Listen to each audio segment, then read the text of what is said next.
something a narcissist can't stand to see. It's not your anger, it's not your distance.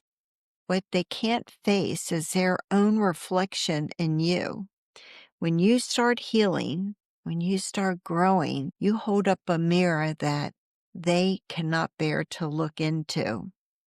That's because it shows the truth they spend their lives trying to hide. This is Annie's story, and I'm telling it for her. Annie always had a love of words. Quietly and privately, she would write little things like prayers and reflections, short stories. She never wanted to show anyone. And she knew with Santino, even doing that was a little dangerous because he needed his world, or he needed her world to revolve around him. And so if she had thoughts and actions outside of him, it wouldn't go over well. One afternoon, though, she saw a flyer at the library, a local short story contest. It was sponsored by whatever the county Gazette paper was at the time, and the prize was $25 and publication. It wasn't too much, but it felt like a whisper of possibility for Annie to kind of feel proud and show herself that she really did exist. She wrote at night when her daughter Bella went to sleep and long after Santino went to bed. It wasn't a rebellion. It was just a flicker of hope for her.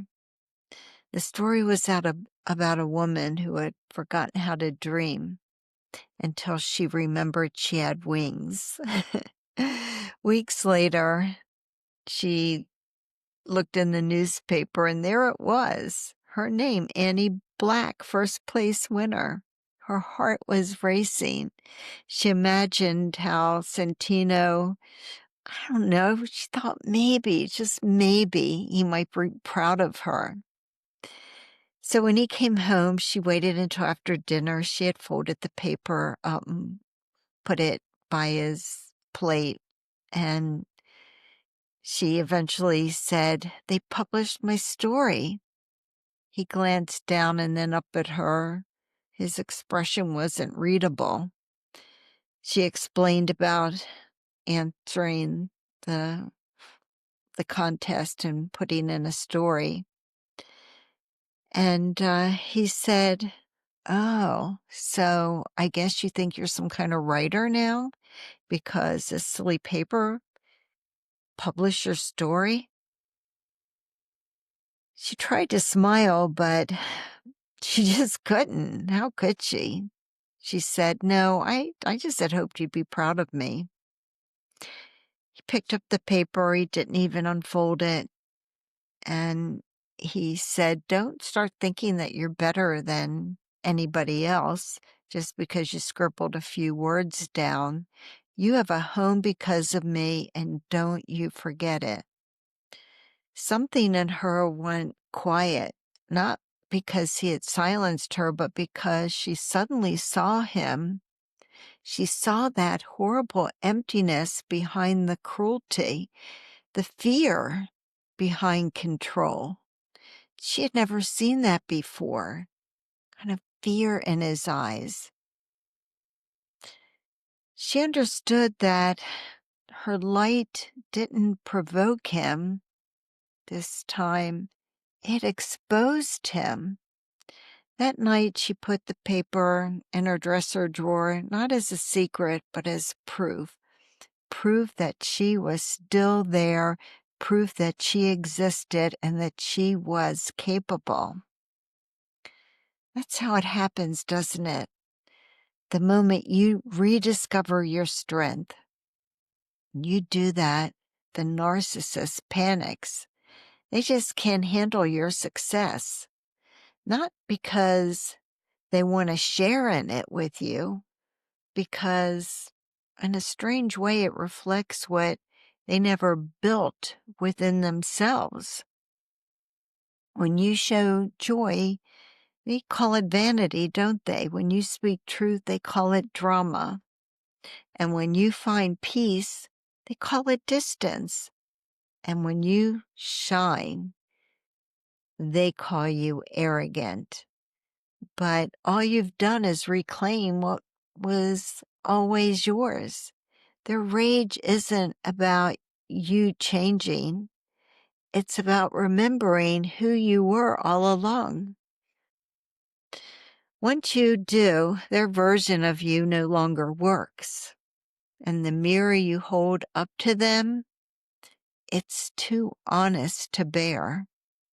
Some people will destroy anything that threatens their illusion of themselves. Some will smear it, others will belittle it. Some will shame parts of you that reflect their own inadequacy. But here's the beauty of it all. Once you see that clearly, their reaction stops defining you. It starts revealing them. Annie didn't win that contest to rebel. She wrote it to breathe, and sometimes that's what survival looks like. Quietly refusing to disappear. I'm Keil Hackley, attorney, author of the book Undercurrent, and your host here on the Are You Annie podcast. Annie's story reminds us how important our truths are, especially the quiet ones that just get walked all over. If this story spoke to you, I hope you'll comment, hit the like button maybe, speak up, and share your strength, because it's really your stories that keeps this podcast rich and alive and worth listening to and looking at. Your comments are so important, and I thank you for them. And as always, please remember that you are stronger than you ever believed. You are a warrior against narcissistic abuse, and you're tenacious, and you're never going to give up on what you believe in. I know it. Thank you for being here. Thank you for always showing up. And please remember, I honor your truth. You are not alone, not in this space. And until next episode, just promise me you'll take good care of yourself. Thank you again, and I'll see you soon. Bye.